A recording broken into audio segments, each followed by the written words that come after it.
नमस्कार दोस्तों, मैं डॉक्टर पूजा टक्कर आपका अपने YouTube चैनल पर बहुत बहुत स्वागत करती हूं। तो दोस्तों, आज हम बात करेंगे बेसिक होम्योपैथिक के बारे में।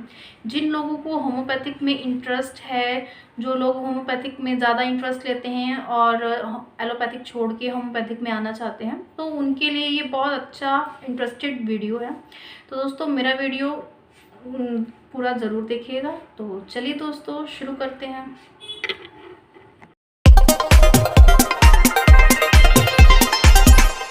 दोस्तों, अब हम बात करते हैं होम्योपैथिक के बारे में। लोगों के मन में बहुत सारे ऐसे क्वेश्चंस होते हैं कि क्या होम्योपैथिक असर करती है। अब आप देखते हैं कि आप इसको यूज़ कैसे करते हैं होम्योपैथिक को। या तो जैसे कि जो मीठी मीठी गोलियां आपने सुनी होंगी उनमें यूज़ करते हैं, या डाइल्यूशन फॉर्म में यूज़ करते हैं, या मदर टिंचर में यूज़ करते हैं जो कि हम पानी में डाल के यूज़ करते हैं, या तो बायो कॉम्बिनेशन की मेडिसिन में यूज़ करते हैं। वो तो आपने डायरेक्टली ऐसे ही लेनी होती है। तो ऐसे काफ़ी सारे जो हैं तरीके होते हैं मेडिसिन को यूज़ करने के, और सिम्टम्स होते हैं, क्योंकि होम्योपैथिक एक मेडिसिन नहीं होती, बहुत सारी होम्योपैथिक मेडिसिन्स होती हैं और सारी जो है सिम्टम्स के अकॉर्डिंग वर्क करती हैं। जैसा कि आपका सिम्टम्स होगा वैसे ही अकॉर्डिंग उसकी मेडिसिन होगी। वही 2 ड्रॉप्स देनी होती है, जीभ पे काम करती है। जीभ पे जैसे ही मेडिसिन जाती है उसके बाद हमारे डायरेक्टली जो है ब्रेन को में इफ़ेक्ट करती है और पूरी बॉडी में ये जो है इफ़ेक्ट करती है ये मेडिसिन, क्योंकि इसका जो है असर ही जीभ पे होता है। तो बहुत अच्छी और सबसे बढ़िया होम्योपैथिक मेडिसिन है। सबसे बड़ी बात तो ये है कि इसका कोई जो है साइड इफ़ेक्ट नहीं है। तो हम जैसे एलोपैथिक में देखते हैं कि भी उसके कितने साइड इफ़ेक्ट होते हैं, लेकिन अगर आप allopathic medicine homeopathic medicine use करते हैं और आप उसको छोड़ भी देते हैं कि आपको लगता है कि भी नहीं भाई हमें तो कोई रिलीफ नहीं मिल रहा, क्योंकि इसमें तो नॉर्मल सी बात है, टाइम बहुत लगता है, धीरे धीरे स्टेप बाय स्टेप ये काम करती है। तो वो छोड़ देते हैं, उनको लगता है कि भी हमें जो है रिलीफ नहीं मिल रहा, तो उसके बाद भी जो है उनको कोई नुकसान नहीं होता। सबसे अच्छी बात यही होती है। तो अब हम जानते हैं इसके बेसिक मतलब क्या चीज़ें होती हैं कि हम भी मेडिसिन कैसे वो करें। तो सबसे पहली बात तो ये होती है कि भी जितनी भी मेडिसिन हैं सारी सिम्टम्स के अकॉर्डिंग वर्क करती हैं। हम ये जानते हैं कि भी पेशेंट के अंदर ऐसी क्या क्या सिम्टम्स हैं जिसके अकॉर्डिंग हम ये मेडिसिन दे सकें। जैसे कि नॉर्मल से सिम्टम्स हो गए कि भी फीवर है, या कोल्ड है, और या हाथों पैरों में दर्द है, तो ये कॉमन सिम्टम्स होते हैं और ये लगभग 4 से 5 दिनों में ठीक हो जाते हैं। उसके बाद फिर हम ये नहीं कहते कि भी हाँ कि आप जो है मेडिसिन कॉन्टीन्यूसली रखो। ये आप पे डिपेंडेड है कि भी हाँ अगर आपको आराम मिल रहा है तो आप 1 हफ्ता और रिपीट कर सकते हैं, तो आप ही के लिए फ़ायदा होगा कि भी आपको दोबारा नहीं होगा। अब जैसे कईयों को हेडेक होता है, या मेंटल टेंशन होती है, और माइग्रेन की प्रॉब्लम होती है, या फीवर होता है, वायरल फीवर होता है, तो ये ऐसी कंडीशंस होती हैं। उन कंडीशंस पे जो है आप मेडिसिन्स को यूज़ कर सकते हैं। पर ज़्यादातर लोग जो है कॉमन सिम्टम्स पे ज़्यादा वो करते हैं कि भी जैसे कि हमारा नॉर्मली दर्द हो या पेन हो हमें कॉमन, तो वो जो है ठीक हो जाए जल्दी, क्योंकि लोगों को यही होता है कि हमें जो है आराम मिले जल्दी से जल्दी। तो उसके लिए क्या करना चाहिए कि कॉमन सिम्टम्स के ऊपर हमें ज़्यादा ध्यान देना चाहिए, अनकॉमन सिम्टम्स पे नहीं। मान लीजिए अगर आपके पास कोई पेशेंट आया तो आपको वो सिर्फ कॉमन सिम्टम्स ही अपने बताएगा कि भी हाँ हमारे ये कॉमन सिम्टम्स हैं, वो अनकॉमन सिम्टम्स कभी नहीं बताएगा। अनकॉमन सिम्टम्स वो तब बताएगा कि अगर आपके पास मान लीजिए पेशेंट आए और वो थोड़े दिन तक आए, जैसे उसके बाद अगर वो दोबारा आता है तो वो अनकॉमन सिम्टम्स बताएगा फिर, क्योंकि आजकल जो अब होम्योपैथिक में ज़्यादा लोग इंटरेस्टेड ले रहे हैं, तो उसमें क्या होता है कि ये जो मेडिसिन है ये माइंड बेस पे बहुत काम करती है। लोगों को बहुत इंटरेस्ट होता है कि हमारे पास कोई पेशेंट आए, हम उसकी पूरी हिस्ट्री जाने, उसको क्या था क्या नहीं था, कैसे आए, वो अलग अलग सिम्टम्स पे ही बहुत सारी ऐसी मेडिसिन होती हैं। तो ऐसे में जो लोग स्टार्ट कर रहे हैं होम्योपैथिक, तो उन लोगों को यही सब चीज़ों में बहुत इंटरेस्ट होता है कि भी ये माइंड बेस पे बहुत अच्छा वर्क करती है। पेशेंट कैसे आया, उसने अपनी कैसे अपनी हिस्ट्री बताई, तो ये कुछ अनकॉमन सिम्टम्स होते हैं, ये छुपे हुए सिम्टम्स होते हैं, ये पेशेंट कभी नहीं बताता। ये वो पेशेंट होते हैं कि जैसे कि नॉर्मली अगर कोई पेशेंट आपके पास आता है या सिर दर्द के लिए या जुकाम के लिए, अगर उसको रिलीफ मिल जाता है 4-5 दिनों में, फिर वो आपके पास वो दोबारा आएगा, फिर वो अपनी और प्रॉब्लम बताएगा कि हाँ भी हमें ये ऐसी ऐसी बीमारी है, तो वो अनकॉमन सिम्टम्स तब बताएगा। अब जैसे बीमारी में जैसे पेट खराब होना या कोल्ड हमारा सही नहीं हो रहा, तो ऐसे बहुत सारे कॉमन सिम्टम्स होते हैं जिन पे हम मेडिसिन दे सकते हैं और 4-5 दिनों में आपको रिजल्ट भी मिल जाएगा।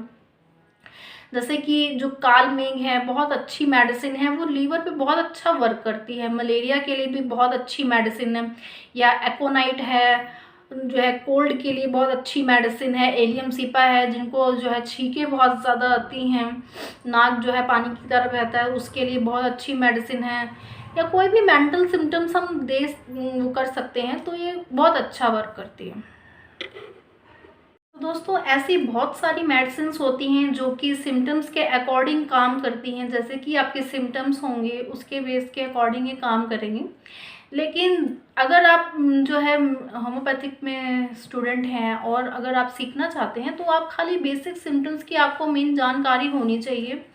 क्योंकि मेन तो कॉमन सिम्टम्स होते हैं जिनकी अच्छी जानकारी होनी चाहिए। अनकॉमन सिम्टम्स तो बाद में होते हैं, लेकिन उनमें भी जो है काफ़ी सारी मेडिसिन्स होती हैं जो याद नहीं रख पाते हैं, हम लोग भूल जाते हैं। हम भी एक डॉक्टर हैं, हम भी, हमारे साथ भी ऐसा होता है कि हम भी ऐसी कई कई मेडिसिन्स होती हैं जो भूल जाते हैं। या आजकल जो बहुत सारी नई नई दवाइयाँ लॉन्च हो रही हैं उनके बारे में भी हमें नॉलेज नहीं होती। हम भी पढ़ते हैं, बुक्स हैं। तो अगर हम बुक्स की बात करें तो इंडेक्स मटेरिया एक बुक है जो कि बहुत अच्छी है। वो सिम्टम्स के अकॉर्डिंग उसमें सारी मेडिसिन दे रखी हैं, जैसे कि कैसे कैसे सिम्टम्स होते हैं माइंड बेस पे। सारे उसमें कॉमन सिम्टम्स हैं या अनकॉमन सिम्टम्स हैं, सब उसमें दे रखा है। लेकिन एक एक पॉइंट को जो है माइंड में वो करना तो खुद थोड़ा सा इम्पॉसिबल हो जाता है। उसके लिए बहुत ज़्यादा वो करना पड़ता है, मेहनत करनी पड़ती है। तो जैसे कि अगर आप स्टार्टिंग के स्टूडेंट्स हैं और आप जो है पढ़ना, जैसे अब पढ़ रहे हैं होम्योपैथिक के बारे में, तो बेसिक जानकारी होना बहुत ज़्यादा ज़रूरी है। उसके बाद ये तो अनकॉमन सिम्टम्स जैसे होते हैं तो उसकी जानकारी वो धीरे धीरे ही मिलती है। लेकिन वो भी मेडिसिन बहुत सारी होती हैं, ज़रूरी नहीं है कि एक मेडिसिन हो, बहुत सारी मेडिसिन होती है। थोड़ा दिमाग में ध्यान में रखना थोड़ा सा मुश्किल हो जाता है, लेकिन अगर आप प्रैक्टिस करेंगे, क्योंकि ये चीज़ जो है मेन प्रैक्टिस से ही आती है। जितनी ज़्यादा आप प्रैक्टिस करेंगे उतना ही ज़्यादा आपके लिए अच्छा होगा और बेनिफिट होगा, आपको रिजल्ट बहुत अच्छे मिलेंगे उसके अगर आप करेंगे तो आपको फिर ऐसे ऐसे याद भी रहेगा कि भी कौन कौन सी बीमारी कैसे कैसे ठीक होती है, हमें कैसे बीमारी के ऊपर जो है मेडिसिन देनी चाहिए, तो उसका रिज़ल्ट आपको ज़्यादा पता लगेगा कि उसकी जानकारी फिर आपको मिलती जाएगी। तो मेन तो बात होती है कि बेसिक सी जो है बेसिक यह होना चाहिए, आपको कॉमन सिम्टम्स आपको ज़्यादा पता होने चाहिए, तो आपको अपने आप ही सारा कुछ हो जाएगा। अब हम सिम्टम्स की बात करें तो सिम्टम्स जो है मेडिसिन अकॉर्डिंग, जैसे कि सिम्टम्स के अकॉर्डिंग मेडिसिन होती हैं, फिर आप उसको प्रिस्क्राइब करें, सिम्टम्स जानें, फिर मेडिसिन आप दें। फिर आप देखेंगे कि भी डायरेक्ट आप ना सुने उनकी बात, पहले तो उनको सुने कि भी वो क्या कहना चाह रहे हैं, पेशेंट की बात सुनिए, फिर उसके अकॉर्डिंग आप जो है मेडिसिन उनको प्रिस्क्राइब करें, क्या क्या प्रॉब्लम है, कैसे आपने लेना है। क्योंकि अगर मान लीजिए आपके पास कोई भी पेशेंट आता है तो पहले तो वो कॉमन सिम्टम बताएगा कि हमारे ऐसे ऐसे हमें प्रॉब्लम है, आपने उसको मेडिसिन दी, 4-5 दिनों में उसको रिलीफ मिल गया, फिर वो दोबारा आएगा, फिर उसके बाद आपको अपने अनकॉमन सिम्टम्स बताएगा कि भी हाँ मैं ऐसे ऐसे है, तो फिर आप उसके अकॉर्डिंग वो मेडिसिन आप प्रिस्क्राइब कीजिए उसको सिम्टम्स के अकॉर्डिंग, फिर जो है आप मेडिसिन उनको दे, तो आपको रिज़ल्ट जो है 50% आपको मिलेंगे। अगर पेशेंट को आराम नहीं मिलता तो फिर वो दोबारा नहीं आएगा। मान लीजिए कि भी नॉर्मल से भी एक्यूट आपने वो बीमारी बताई जैसे उसने, तो अगर 4-5 दिन में उसको आराम ना मिला तो फिर सोचेगा कि भी नहीं ये तो भाई सही डॉक्टर नहीं है, तो हम नहीं जाएंगे। तो ये तो आपके देने के ऊपर बात है कि भी हम कैसी मेडिसिन उसको प्रिस्क्राइब करते हैं। अगर अच्छी मेडिसिन आप उसको करेंगे तो उसको आराम मिलना चाहिए। हमारा तो मेन मोटिव ही यही होता है कि पेशेंट को अच्छा आराम मिलना चाहिए ताकि वो हमारे पास दोबारा आ सके। ऐसा नहीं होना चाहिए भी आपने सुना ही होगा फर्स्ट इम्प्रेशन लास्ट इम्प्रेशन होता है, तो अपना फर्स्ट इम्प्रेशन जो है बहुत अच्छा रखिए, तो पेशेंट ज़रूर आएगा आपके पास दोबारा। अब जैसे कि एक्यूट जो केसेस होते हैं वो 1-2 दिन में ठीक हो जाते हैं, और थोड़े से जो लंबे टाइम से जो चल रहे होते हैं वो 1 या 2 महीने लग जाते हैं, उनको प्रॉब्लम रहती है तो वो ठीक हो जाते हैं, लेकिन थोड़ा सा टाइम लगता है। जैसे कि स्किन की प्रॉब्लम हो गई या अस्थमा की प्रॉब्लम होगी, ये लंबे टाइम तक चलती हैं बीमारियाँ।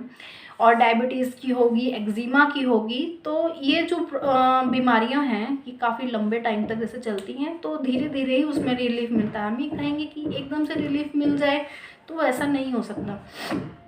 हमें तो ये होता है कि पेशेंट को किसी ना किसी तरीके से आराम मिलना चाहिए। जैसे कि मान लीजिए आपने डाइल्यूशन दिया, उसके साथ आप सपोर्टिंग मेडिसिन देंगे मदर टिंचर, उसके साथ आप पेटेंट मेडिसिन दे सकते हैं या बायो कॉम्बिनेशन की मेडिसिन दे सकते हैं। अगर आप 3-4 मेडिसिन का कॉम्बिनेशन अगर आप किसी पेशेंट को देंगे तो गारंटी के साथ क्यों नहीं आराम मिलेगा पेशेंट को, ज़रूर आपको आराम मिलेगा और 2-3 दिन में आप देखेंगे कि आपको रिज़ल्ट भी मिल सकते हैं। तो इसीलिए हमें तो मानना यही है कि पेशेंट को किसी ना किसी तरीके से आराम मिलना चाहिए। तो आप अगर डाइल्यूशन देती हैं तो उसके साथ सपोर्टिंग मेडिसिन मदर टिंचर भी दीजिए और साथ में पेटेंट मेडिसिन भी दीजिए कि ताकि पेशेंट को जल्दी से जल्दी आराम मिल सके। 1-2 दिन के अंदर हल्का सा, इतना तो आराम नहीं मिलेगा, थोड़ा थोड़ा ही आराम मिलेगा कि भी हम कह दें कोई जादू तो है नहीं कि भी दे दिया आपने और असर एकदम से हो गया, नहीं, ऐसा नहीं होता। तो इसमें होम्योपैथिक मेडिसिन में यही होता है कि धीरे धीरे ही रिलीफ मिलता है, एकदम से जादू की छड़ी नहीं चल गई तो फटाफट से आराम मिल गया, ऐसा नहीं होता। इसमें धीरे धीरे ही पेशेंट को आराम मिलता है। जैसे कि आप उसने सिम्टम्स बताए उसके अकॉर्डिंग आपने मेडिसिन प्रिस्क्राइब करी तो धीरे धीरे 5 to 10% उसको आराम मिलेगा, फिर वो आपके पास दोबारा आएगा, 100% आएगा, देखिएगा आप। तो बुक्स की ज़्यादा ना, बुक्स में जैसे बुकिश लैंग्वेज ना यूज़ करिए। कॉमन सिम्टम्स और अनकॉमन सिम्टम्स को हमेशा ध्यान में रखिए, तो आप देखेंगे कि भी आपको अच्छा समझ में भी आ रहा है। तो बुकिश लैंग्वेज बहुत कम यूज़ करिए, क्योंकि हमारा तो ये होता है कि भी आप जितनी प्रैक्टिस करेंगे, जितना प्रैक्टिकली आप होंगे, पेशेंट से बात करेंगे, तो उतनी आपकी नॉलेज भी बढ़ेगी और आपको आपकी ज़्यादा नॉलेज बढ़ेगी, आपको आएगा भी सही। तो इसलिए बुकिश लैंग्वेज पे बहुत कम ध्यान देना। और कुछ हम देखते हैं, कुछ ऐसे डॉक्टर होते हैं कि भी पहली बार में किसी को रिलीफ नहीं मिलता तो वो फिर नहीं आएगा। मान लीजिए कि भी एक पेशेंट आया और कॉमन सिम्टम लेके आया, 4-5 दिन में उसको आराम भी मिल गया, फिर वो क्या करेगा कि आगे वो 4 जनों को बताएगा, पेशेंट आपके बढ़ेंगे। तो पहला first impression is the last impression होता है कि अगर आप मतलब पेशेंट को अगर आप अच्छा रिलीफ देंगे, सबसे पहली बात तो होती है कि बातचीत करने का तरीका भी होना चाहिए। अगर आप उससे बातचीत कैसे कर रहे हैं, अगर आप उससे बात अच्छी कर रहे हैं, अच्छा उसको समझ पा रहे हैं, अच्छी आपने मेडिसिन दी है, तो आपको 50% आराम तो बिल्कुल मिलेगा ही मिलेगा। तो ये आप करके देखिए। जिन लोगों को होम्योपैथिक में इंटरेस्ट है, जो लोग शुरुआत कर रहे हैं या होम्योपैथिक की स्टडी कर रहे हैं, तो उनके लिए बहुत अच्छी ये वीडियो है। तो ये वीडियो शुरू से लेकर लास्ट तक मेरा ज़रूर देखिएगा। मेरा आपसे यही है कि भी इसमें मैंने आपको कुछ बेसिक जानकारियाँ ही दी हैं, जो कि स्टार्टिंग की जैसे हम पढ़ते हैं। और सबसे पहली बात तो ये होती है कि इसकी अच्छी जानकारी हमें प्रैक्टिकली होने के बाद ही मिलती है। बुकिश लैंग्वेज तो हमने जो पढ़ी है, जो मेडिसिन की जानकारी हमें मिली है, लेकिन अगर हम भी प्रैक्टिकली होके करेंगे तो हमें और ज़्यादा जानकारी मिलेगी, हमारी नॉलेज जो है और ज़्यादा बढ़ेगी। आप खुद देखेंगे कि भी हाँ, कि भी बहुत हमें अच्छा रिज़ल्ट भी मिल रहा है।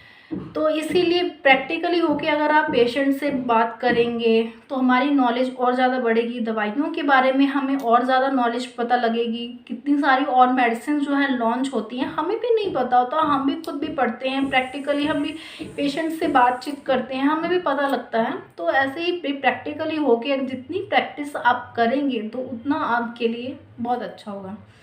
तो मेरा वीडियो बहुत ज़्यादा बड़ा हो गया है, तो आशा करती हूँ आपको मेरा वीडियो अच्छा लगा हो। तो मेरे वीडियो को लाइक कीजिए, शेयर कीजिए और ज़्यादा से ज़्यादा सब्सक्राइब कीजिए।